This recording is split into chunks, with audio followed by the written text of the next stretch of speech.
ডাকলাম, এত কাঁদলাম, তারপরে ওনারা আমাকে বাঁচাতে আসলেন না। ওনারা তো বলেছিল আমাকে সাহায্য করবে।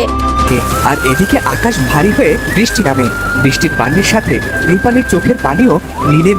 আর রাজা সেলিম সেখানে চলে আসে। বাবা, মহারাজ জাহাঙ্গীর, আপনারা আমাকে উদ্ধার করুন। রাজকুমার আমাকে বিনা অপরাধে নিজের শক্তির সাহায্যে রূপালীকে শেকল দিয়ে একটি বড় খাঁচার মধ্যে বন্দি করে ফেলে। চিন্তিত হোস না, আমরা চলে যাচ্ছি। আর রূপালীকে বাধা দিয়ে একটা রশির সাহায্যে বেঁধে ফেলে, নিয়ে সেই স্থান ত্যাগ করে। আবার কোনো বিপদ অপেক্ষা করছে না তো? মানুষের জীবনে বিপদ তো আসবেই, কিন্তু বিপদে ঘাবড়ে গেলে চল। দেখ রূপালী, দেখ তোর অবস্থা। আমার সাথে লড়াই নেমেছিলি তুই, তাই না? এবার তোর অবস্থা দেখ। আমার বিয়ে ভেঙেছিলি তুই, রাজকুমারকে আমার কাছ থেকে কেড়ে নিয়েছিলি। এবার সারা জীবনের জন্য এখানেই পড়ে থাক। বোন, দয়া করো বোন, আমার জীবন এভাবে শেষ করে দিও না তুমি। আমি তো তোমার একমাত্র আপন বোন, আমাদের যে রক্তের সম্পর্ক। তোকে আমি একটা শর্তে মাফ করব। তুই যদি রাজকুমার মেহমিদকে ছেড়ে অন্য কাউকে বিয়ে করতে রাজি হস, তাহলে আমি তোকে ছেড়ে দেব, অন্যথায় তুই মুক্তি পাবি না। ডাকিনি মা, চলুন, এখানে আমার আর ভালো লাগছে না।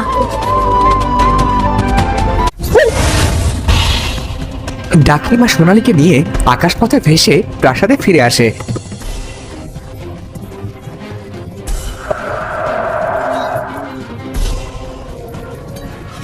ওদিকে তোতা আর টিয়ে রাজকুমার মেহমিদের কক্ষে গিয়ে বলল, আমার মনে হয় কেউ আমাদের রাজবধূর ক্ষতি করে দিয়েছে। ওনাকে পুরো প্রাসাদে খুঁজলাম, কিন্তু কোথাও নেই উনি। কি বলছো কি? রাজ উদ্যানে দেখেছো? সেখানে নিশ্চয় আছে রূপালী। আমি রাজ উদ্যানে ঘুরে এসেছি, সেখানে রাজবধূ নেই। শুধু রাজ উদ্যানে কেন, আমি আর তোতা তো পুরো প্রাসাদ জুড়ে ওনাকে খুঁজেছি।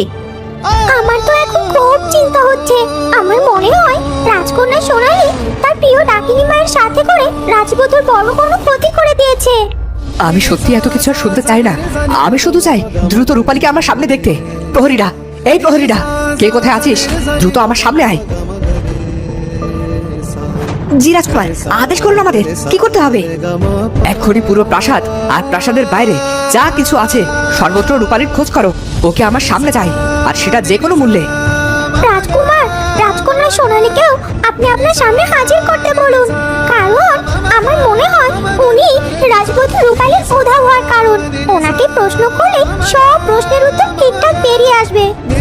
বেশ, এই তোরা এক্ষুনি রাজকন্যা সোনালীর কক্ষে যাবি আর বলবি আমি এই মুহূর্তে তাকে আমার সামনে দেখতে চাই। রাজকুমারের আদেশে প্রহরীরা গিয়ে রাজকন্যা সোনালীকে বলল, রাজকন্যা, আপনাকে এই মুহূর্তে রাজকুমার মেহমিদ তার নিজের কাছে ডাকছেন। কিন্তু কেন? আমাকে হঠাৎ কেন ডাকছেন তিনি? কিছু কি ঘটেছে নাকি?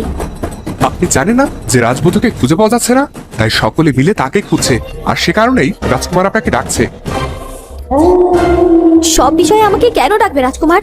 তোদের রাজপুত হারিয়ে গিয়েছে, তাতে আমার কি দোষ? আমি কি করেছি? আমি তো সম্পূর্ণরূপে নিরপরাধ। আমাদেরকে কেন এসব বলছেন? আমরা কি শুনতে চেয়েছি? আপনার যা বলার রাজকুমারকে গিয়ে বলবেন।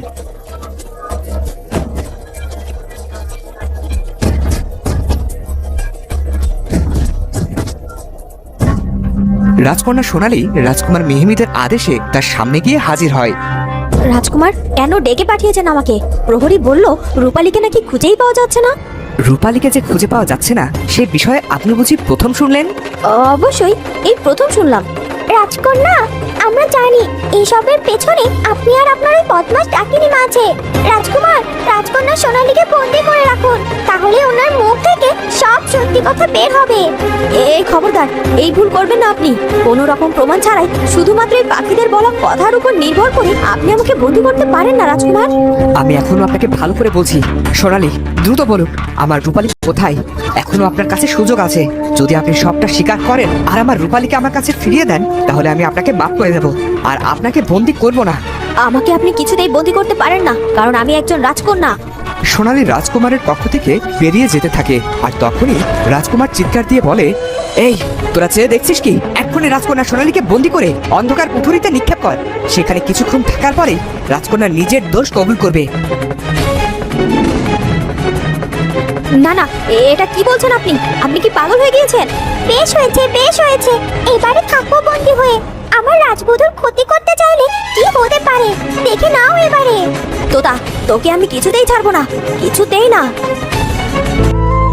ওদিকে রূপালী অন্ধকার দ্বীপে একা একা কাঁদতে থাকে। দিন যত ফুরিয়ে আসছে অন্ধকার তত গাঢ় হচ্ছে। আমার তো ভীষণ ভয় করছে। কি করি আমি এখন? কে বাঁচাবে আমাকে? ব্যঙ্গ মহারাজ, ব্যঙ্গমী রানী, আপনারা তো বলেছিলেন আমার বিপদে পাশে থাকবেন, আমাকে সাহায্য করবেন।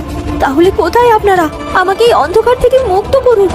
রূপালী কেঁদে কেঁদে ব্যঙ্গমা রাজ আর ব্যঙ্গমী রানীর কাছে সাহায্য প্রার্থনা করতে থাকে। ব্যাঙ্ক মহারাজ, শুনতে পাচ্ছ রূপালীর আর্তনাদ? ও আমাদের কাছে সাহায্য চাইছে। ওকে আমাদের সাহায্য করা প্রয়োজন। কখনোই না। ভুলে গেলে ও কি করেছিল? ও নিজের পাপিষ্ঠ বোনকে বাঁচানোর জন্য প্রমাণ লুকিয়েছিল।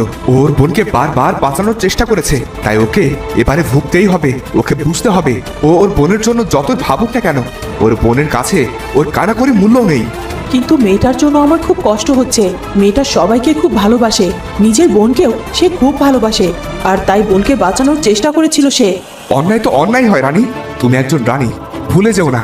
নিজের মনকে শক্ত করো, আর ভুল করেও আমার অনুমতি ছাড়া রূপালীকে সাহায্য করার জন্য আবার ছুটে যেও না। রূপালীর কান্না বাড়তে থাকে, আর এদিকে আকাশ ভারী হয়ে বৃষ্টি নামে। বৃষ্টির পানির সাথে রূপালীর চোখের পানিও মিলে মিশে একাকার হয়ে যায়। কিন্তু রূপালীকে সাহায্য করতে ব্যঙ্গ মহারাজ, ব্যঙ্গমী রানী আসে না। এত ডাকলাম, এত কাঁদলাম, তারপরে ওনারা আমাকে বাঁচাতে আসলেন না। ওনারা তো বলেছিল আমাকে সাহায্য করবে। ওদিকে রাজকুমার মেহমিদের আদেশে প্রহরীরা যখন রাজকন্যা সোনালীকে নিয়ে অন্ধকার কোঠরিতে যাচ্ছিল, তখন রাজা জাহাঙ্গীর আর রাজা সেলিম সেখানে চলে আসে। বাবা, মহারাজ জাহাঙ্গীর, আপনারা আমাকে উদ্ধার করুন। রাজকুমার আমাকে বিনা অপরাধে শুধুমাত্র সন্দেহের বশে অন্ধকার কোঠরিতে নিক্ষেপ করছেন। নেমিত, এসব কি শুনছি আমি? তোমার কি বুদ্ধি শুদ্ধি সব লো পেয়েছে? কি করছো নিজেই তো বুঝতে পারছো না। বাবা, রূপালীকে কোথাও খুঁজে পাওয়া যাচ্ছে না। তাতে সোনালীর কি দোষ? ওকে কেন বৃথা বন্দি করছো? আমি নিশ্চিত যে রূপালীকে রাজকন্যা সোনালী সরিয়েছে। তোমার কাছে কি কোনো উপযুক্ত প্রমাণ আছে? না, তবে তোতার টিয়ে বলেছে। এটা রাজা জাহাঙ্গীরের দরবার, এখানে কোনো পাখির কথার মূল্য দেওয়া হয় না। আর এবারেও তাই হবে। এক্ষুনি রাজকন্যা সোনালীকে ছেড়ে দাও। কিন্তু মহারাজ। কোনো কিন্তু নয়। আর শোনো, বেশি কথা না বাড়িয়ে এবারে রাজকন্যাকে মুক্ত করো। আপনাকে অনেক ধন্যবাদ মহারাজ। মহারাজ জাহাঙ্গীর, বারবার আপনার রাজ্যে আমার কন্যাকে বিভিন্নভাবে অপমান সহ্য করতে হয়েছে, কিন্তু আর না। আমি আজকেই আমার কন্যাকে নিয়ে বেরিয়ে চলে যাব। রাজা সেলিম, একটু শান্ত হন। এত দ্রুত অশান্ত হলে কিভাবে চলবে? তাছাড়া শুধু তো আপনার এক কন্যার কথা ভাবলে হবে না, রূপালীর কথাও একটু ভাবুন। জানেন, রূপালীকে খুঁজে পাওয়া যাচ্ছে না। সে তো শুনলামই। দেখো রাজকুমার, আমার কন্যা হারিয়ে গেলেও ঠিক ফিরে আসবে। আর সে বোধ হয় নিজের বেখেয়ালির জন্য হারিয়ে গিয়েছে। ওর তো আবার বেখেয়ালি মন। মহারাজ, এভাবে এভাবে আপনাকে বশ করেছে? মেহমিদের এ কথা শুনে সোনালী মনে মনে বলে, বস তো আপনাকেও হতে হবে রাজকুমার। একটু সুযোগ দিন। সুযোগ বুঝে ঠিক আপনাকেও আমি আমার বসে নিয়ে আসবো। আচ্ছা আচ্ছা, শোনো সবাই, শান্ত হও সবাই। দেখো, রূপালী আমাদের নিজেদের মানুষ, আর আমরাও একে অপরের কাছের মানুষ। তাই নিজেদের মধ্যে লড়াই না করে বরং একটা চিন্তা করি যে রূপালী কোথায় থাকতে পারে আর ওকে কিভাবে মুক্ত করা যায়। আমার রাজবধূকে সরিয়ে এখন ভালো মানুষই দেখাতে আসছেন রাজকন্যা। এই পাখি, তুই চুপ কর, বেশি কথা বলিস না। রূপালীর জন্য আমার থেকে তোর বেশি মায়া, তাই না? তোতা আর টিয়ে সেই কক্ষ থেকে বেরিয়ে চলে যায়। কি হলো তোতা, তুমি এই কক্ষ থেকে বেরিয়ে চলে আসলে? তোমাকে দেখে তো আমিও চলে আসলাম। কি আর করবো বলো, ওরা নিজেদের মধ্যে বৃথা বাদ বিতণ্ডা করতেই থাকবে। কাজের কাজ তো কিছুই হবে না, তাই না? তাই যা করার আমাদেরকেই করতে হবে। তুমি আমার পাশে আছো তো?